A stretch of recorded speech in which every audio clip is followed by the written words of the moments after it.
On this week's UBC From Here, bringing technology into the laboratory. Technology is definitely evolving at a fairly rapid pace, so we find ourselves having to try and catch up with students these days. New health solutions fighting obesity.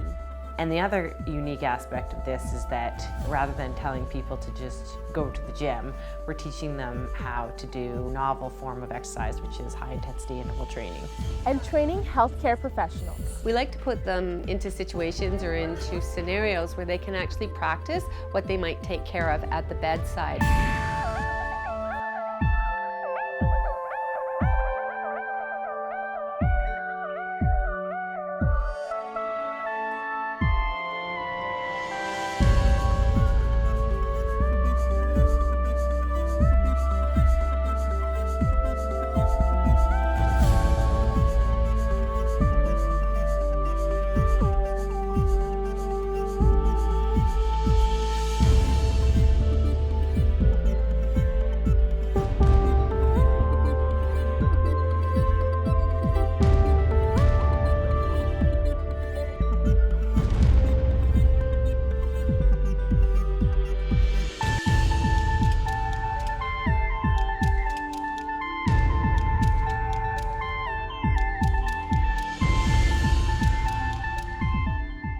Welcome to this week's UBC From Here.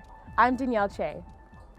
The Southern Medical Program is training the next generation of doctors and using next generation technology to do so. We've been using technology in our labs for about a year and a half now, principally in our anatomy lab where the students compare the physical, the feel and touch and shape of the actual specimen to the diagrams and the MRIs and the video images that are available on these apps. Technology is definitely evolving at a fairly rapid pace, so we find ourselves having to try and catch up with students these days. The students seeing and doing all sorts of things on their devices, from a laptop to a tablet to their smartphone. And obviously what they do outside in their personal lives, they want to bring into the classroom and they want to use in the classroom as well. That's really precipitating a lot of change and a lot of development in developing learning technologies that students can use on the device they want, where they want and when they want. Anatomy, our subject, is very visual, very three-dimensional. You need to be able to see it. You need to be able to touch it, feel it, look at, examine it from multiple points of view, to be able to really get the full picture. And so that's really a great opportunity for bringing in technology into our classrooms and to our labs, because that enables us to then employ all those different perspectives in teaching our students learning.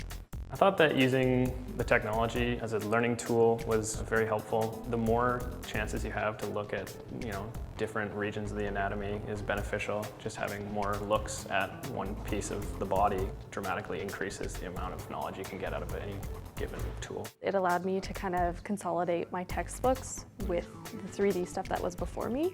And what I really appreciated from it was the clinical diagnosis part. So we were able to compare X-rays and CTs and MRIs with the anatomy and physiology that was right in front of us, and we've never been able to do that before. That's hugely important because we're being asked as physicians to incorporate all this knowledge together. So if we're trained in working with it all together, we're going to be able to incorporate it that much faster and have a better understanding. I think in the short term, really, there's a lot of a drive for this bring your own device type of strategy. So students bringing their own devices and plugging into whatever they need, and us being able to facilitate access via whatever device they have and whatever they use for whatever given purpose. The foremost institutions in North America have incorporated technology into their teaching and learning, and as a foremost university ourselves, we would like to engage technology with our students, because nowadays our students grow up with technology all around them. They already use technology in non-educational settings. They're familiar with programs and with the different ways of using it, and we would like to incorporate that into our learning and teaching. Also because educational research shows that when you engage multiple domains, you are able to make learning more effective.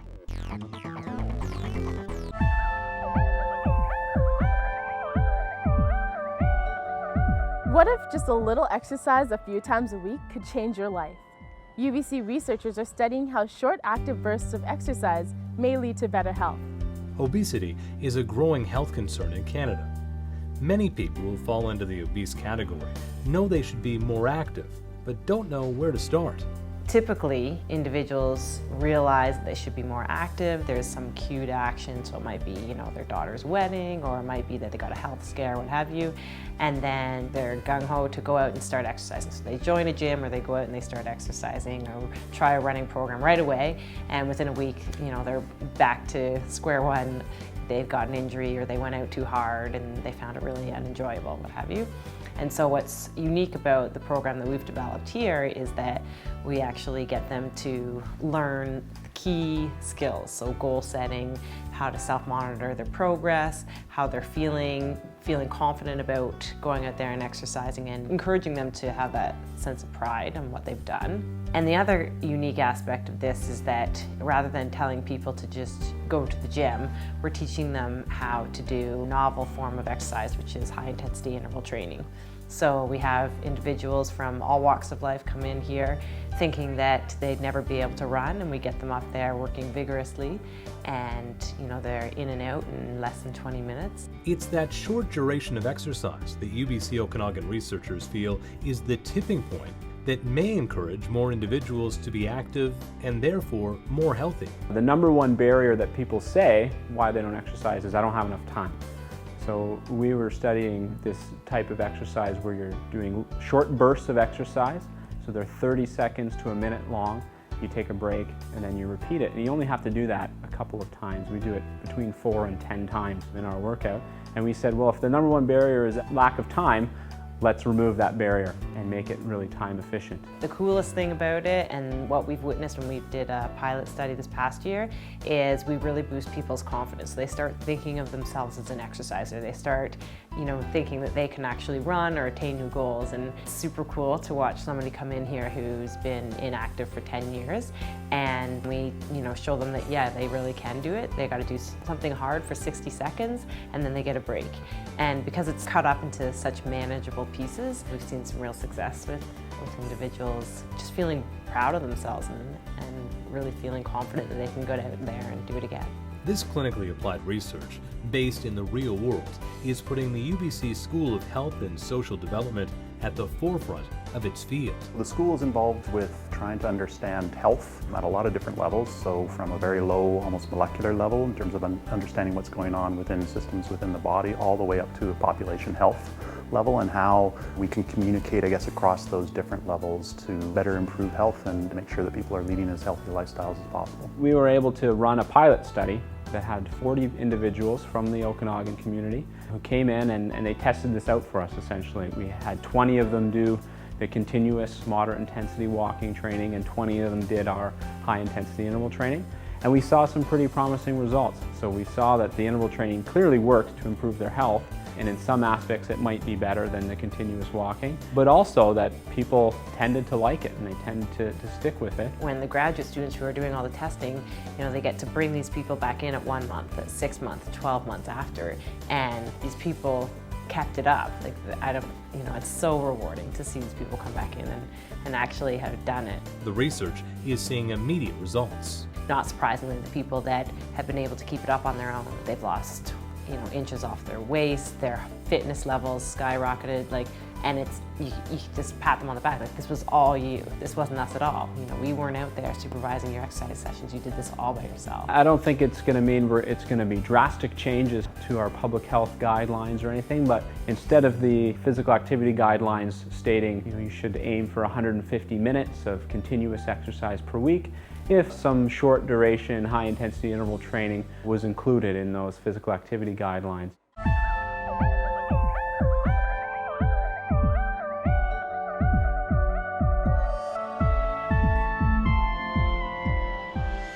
When it comes to training healthcare practitioners, providing real-world scenarios is vital to promoting the right habits and approaches. The Southern Medical Program, along with the Kelowna General Hospital, utilize a state-of-the-art simulation center. I wonder if I should just let his doctor know how he's doing. We like to put them into situations or into scenarios where they can actually practice what they might take care of at the bedside. I might have a patient having some respiratory distress, and I build a case scenario that they can then practice. How would I care for that patient if he had respiratory distress? Get them to think about how they do their assessment, how they call for the RT support, call a CCOT team, possibly call a code if they need to. He does on that side. I typically have staff in here running simulations about every 2 weeks or so, whether that's for yearly competency validation purposes or either just for teaching new staff how to deal with situations so that they can practice without having to practice on real people. Right, so you could just click on the 122 on your screen there and then scroll. Oh, that's fantastic. And then that's that will great. change on your laptop. It will change in changed the room, on the monitor in the too, I see. SimMan room. And I it just will recently change had a on tour the of the sim lab and was shown basically what it was capable of. Hi everyone, I'm Dr. Linden from Emerge. Can we get a quick summary and Jane, can you hook them up to the monitor? Today I had the chance to actually experience it and it was fantastic. I was really impressed by the fidelity, the realism, and how really got into the scenario despite the fact that I was treating a mannequin. So it was impressive. Is there a difference in the feel of the two pulses? What's the difference? Well, this one's a bit stronger, the carotid. Okay. Working with the simulator is fantastic. I really enjoy it. We get to integrate all of our book knowledge and some of our clinical skills together and get to practice real life situations. And then it kind of builds that medical confidence that you need. A simulator is a bit more effective, I think, because you can program it. So when we talk about different murmurs and maybe some diseases that are a bit more rare, we actually get the opportunity to listen to it. We have the equipment that allows us to really magnify those sounds, so we get a really good feel for it. We can hear S1 beforehand, and we can hear. I've been doing this since I started with this other medical program 3 years ago, and I think the students walk away with a more intense and really a more profound understanding of what we're talking about. To sit down and to read about this in a textbook and to listen to it on a CD doesn't have the same opportunity to stand with a preceptor who can explain the fine details of those murmurs in a real-time scenario where they can actually hear it and dissect it and understand it. Essentially, as you remember from before, I'll be putting the stethoscope in different places. I think they walk away actually feeling like they're starting to really put that book knowledge into practice and really getting into the clinical aspect of medicine, which is what they all want to do. And that's where they're all going. So it's a really great way to accelerate that process. I just want to say, from the control room and being the leader of the simulation, you guys did a great job. At the end of the case scenario, we'll debrief what they could have done better or differently and how it went for them overall. And most of the time it's a pretty good experience for all, and most leave feeling pretty positive and pumped and hoping actually that this actually happens to them in the real environment so that they can say, hey, I know what I'm doing. Our next focus in using the Simulation Center is hopefully to engage more of that multidisciplinary or interprofessional team and see how the different professions bring their expertise to those situations. I know I have benefited from using the Simulation Center. I have seen the benefits to my staff and to our patients, so I'm really looking forward to now expanding this and having more of the interprofessional team involved. Healthcare isn't just one individual taking care of a patient, it's everybody. And everybody's input is very valuable, and teamwork communication is key. The UBC Okanagan is offering Mini Med School for the 2nd year in a row. This year we're going to focus on innovations in technology in healthcare and medicine. It's a really great opportunity to learn about health research that's going on here at UBC Okanagan and learn more about your health.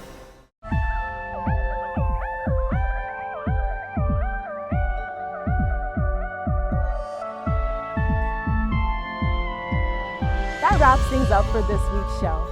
For more videos from the Okanagan campus of UBC, visit ubco.tv. I'm Danielle Che, and thanks for watching.